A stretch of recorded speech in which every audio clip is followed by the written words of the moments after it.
Halo,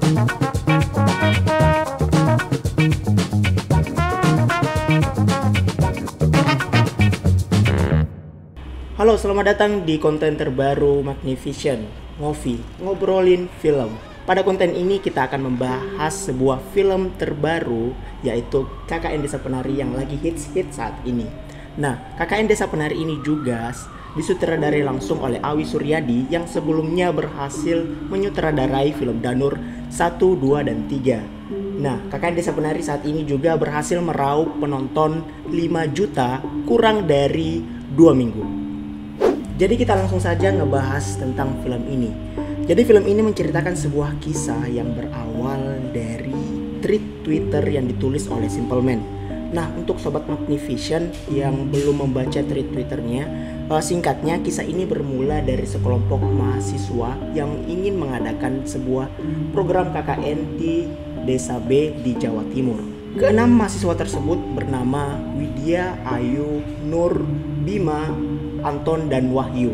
Dalam perjalanan mereka sering menemukan keanehan dan kejanggalan selama melaksanakan program KKN di desa tersebut. Mulai dari desa yang hanya dihuni oleh orang tua, perkuburan yang misalnya tertutup kain, dan hutan yang tidak boleh dimasuki, serta suara-suara gamelan sampai sosok penari cantik Badarawuhi. Menurut saya film ini menjadi menarik karena pihak production house dapat menggambarkan hal yang ditulis di tweet Twitter menjadi sebuah film. Good job. Oke, sekarang kita masuk ke sesi apa kata mereka. Jadi pada episode perdana kali ini saya kedatangan teman saya yang akan memberikan pandangan terkait film ini, yaitu Fajar dan Ainun. Oke, jadi sekarang kita udah terhubung nih ke Mas Fajar dan Ainun ya, untuk mencari tahu apa sih tanggapan dari mereka setelah menonton KKN Desa Penari ini. Jadi pertama saya mungkin ke Mas Fajar dulu ya. Nah, Mas Fajar. Halo Mas Fauzan. Iya, nih Mas Fajar mau nanya nih, gimana sih tanggapan terkait film ini setelah nonton KKN Desa Penari? Ya, kalau tanggapan saya pribadi sih bagus ya filmnya. Bagus dari segi editing, tapi dari segi cerita agak busuk lah menurut saya. Bukan busuk sih. lebih ke kurang di developnya sih sebenarnya, mungkin itu. Tapi sebelumnya Mas Fajar ini udah baca skripnya atau memang sudah Mas? Jadi kalau Ainun ini gimana tanggapannya terkait film KKN Desa Penari ini? Jadi kalau saya sendiri sih filmnya bagus ya, apalagi kayak sinematografinya tuh kayak keren banget ya. Kalau alur ceritanya, sebenarnya saya suka ya alur ceritanya, karena kayak relate banget sama kehidupan yang ada di Indonesia. Lebih ke gimana kayak kita belajar sopan santun ya, kalau misalnya di daerah mana gitu, kalau kita baru datang ke tempat orang. Tapi kalau mungkin orang-orang yang ekspektasi dengan film yang horor-horor banget, kayak level horor mereka tuh udah di atas rata-rata, kayaknya mereka agak ini sih nggak terlalu suka sama film itu, karena nggak terlalu horor banget. Dia lebih ke film yang misteri gitu. Dan hantu-hantunya pun nggak ada yang menakutkan. Bahkan si Badarawuhi yang dia sebagai makhluk astralnya sendiri, kayak dia cantik kan, nggak ada horor-horornya sendiri. Jadi menurutnya Mas Fajar ini sama Ainun film ini kurang berasa horornya gitu ya? Ya, kalau saya pribadi ya. Kalau saya bilang film horor kocak. Oke, jadi saya beralih ke pertanyaan selanjutnya ke Mas Fajar dulu ya. Ini adakah scene yang paling berkesan nih di film KKN Desa Penari? Kalau saya ada tiga scene sebenarnya Mas. Yang pertama ketika motornya Wahyu dan juga Widya macet di tengah hutan, ya, yang gara-gara Wahyu katanya mulutnya terlalu lemes ya, makanya akhirnya motornya macet mau ke tengah hutan. Nah, yang saya berkesan itu karena kenapa dia tidak ada curiganya sama sekali. Ada 3 orang, satunya kakek duduk santai tengah hutan, menawari dia tiba-tiba untuk datang ke pesta. Harusnya kan merasa, waduh, ini kayaknya dedemit ini. Aku tidak bisa mengikuti dia. Itu yang secara logis mungkin menurutku berkesan karena kurang masuk akal aja gitu. Nah, itu kemudian yang kedua adalah ketika Ayu itu kedapatan melakukan hubungan intim dengan Bima di gubuk tuh, di tempat mandi itu. Nah, kemudian ditanya kenapa seperti itu.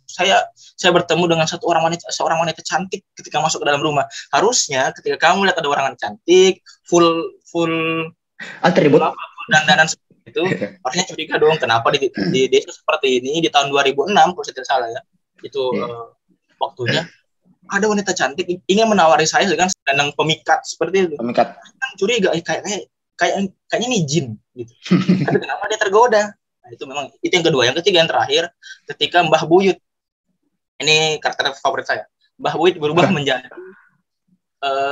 anjing. Nah, itu saya sangat suka karena Mbah Buyut itu mirip dengan Sirius Black, mirip dengan Harry Potter. Nah, itu makanya shout out to Mbah Buyut. Nah, itu mungkin 3 scene yang menurut saya paling berkesan, Mas Walda. Ya, jadi itu ya scene dari Mas Fajar yang paling berkesannya. Nah, saya beralih ke Ainun. Pertanyaan sama, scene apa sih yang paling berkesan di Kakak yang Desa Penari ini? Gitu. Kalau Ainun sendiri yang scene favoritnya yang pasti si Nur waktu dirasukin sama si neneknya, kayak kan Ainun punya keluarga yang dia ada juga orang dulunya tuh kayak ngebedain dia kayak ini relate banget nih sama keluarga aku, jadi kayak lebih berasa di situ sih yang pasti ini. Sama pasti dia masuk di apa sih lagi namanya yang di dunia astral itu, dunia ini yang bara itu apa sih yang antara murka apa sih itu ya, kalau itu lah. Pas masuk itu kayak dia pas ngeliat si Ayu nari-nari gitu tapi kurang emosional, lebih kalau misalnya dikasih sentuhan dikit pasti nangis sih pas nonton itu, karena kan biar gimana pun si Ayu sama si Vidya kan mereka temenan. Nah pas ditinggalinnya tuh pasti kayak dia kayak nggak sanggup kan mau ninggalin si Ayu pas dia nari-nari. Kalau misalnya dikasih dikit bumbu pasti bakalan dapat banget sih sedihnya pas itu sih kalau aku, Kak. Oh ya gitu ya. Jadi mungkin sekali lagi mungkin horornya kurang dapat ya kali. Bener-bener. Oke, saya beralih mungkin ke pertanyaan lain ya. Saya ke Ainun dulu. Adakah cast atau pemain yang mungkin jadi andalan gitu di film ini? Kalau ada mungkin ada alasannya.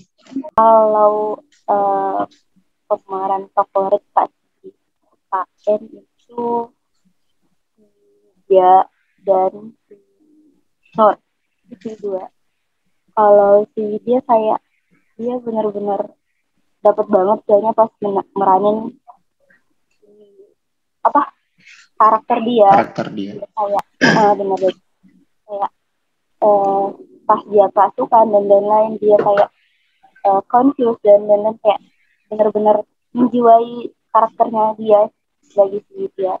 Dan kalau Nur pas dia pasukan tuh keren banget sih pas itu. Itu sih sudah paling favorit yang benar-benar menjiwai banget karakter dia pas meranin. Oke. Jadi ini saya beralih ke Mas Fajar. Pertanyaan sama. Ada cast yang mungkin jadi andalan di film ini? Saya udah nge-spoil tadi sebenarnya Mas di pertanyaan sebelumnya. Saya idolakan Pak Boneng, itu legendaris dari Warkop DKI dan dari Warkop. Menjadi dukun bahasanya, bukan dukun sih, orang pintar ya di Kakek Desa Penari ini. Dari semua case, saya rasa beliau yang paling dapat perannya gitu. Bagus perannya juga. Sisanya menurut saya Zong.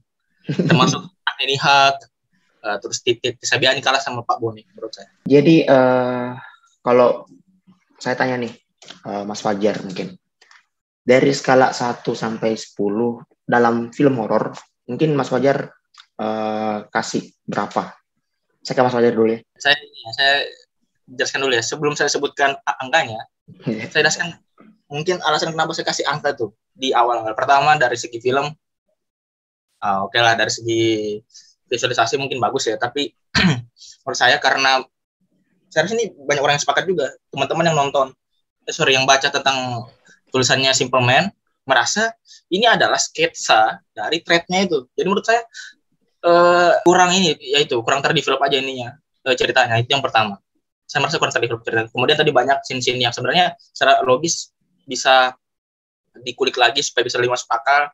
Yang kedua itu ya, mungkin dua itu ya yang bisa jadi pertimbangan utama saya memberi nilai 3/10 dari, ya itu mungkin 3/10. 3/10 itu angka yang sangat rendah ya untuk Mas Fajar. Itu udah cukup tinggi menurut saya untuk Kakek Desa Penari. 3/10. Ya mungkin dari Ainun ada ratingnya berapa? 1/10? Kalau Ainun sendiri ya, kalau kita nilai dari film horornya kan tadi udah dijelasin kan, kayak nggak horor banget. Kalau berapa ya? Emang sih 6/10. 6/10. Kayak aku gampang kaget. Ganti-ganti. Kalau alur ceritanya suka 8 sih, 8/10 kalau alur. Gitu ya. Oke, mungkin itu aja ya bahasan kita terkait di sesi apa kata mereka ya. Saya ucapkan terima kasih nih kepada Mas Fajar dan Ainun yang udah berkesempatan hadir di episode kita perdana ini. Saya ucapkan terima kasih banyak. Mohon maaf kalau ada kesalahan kata. Kita beralih ke transisi. Oke, sekian bahasan kita pada episode perdana kali ini. Terima kasih kepada Fajar dan Ainun telah menyempatkan waktunya untuk berada di konten ini. Terima kasih banyak. Sampai jumpa di konten ngopi selanjutnya. Ciao.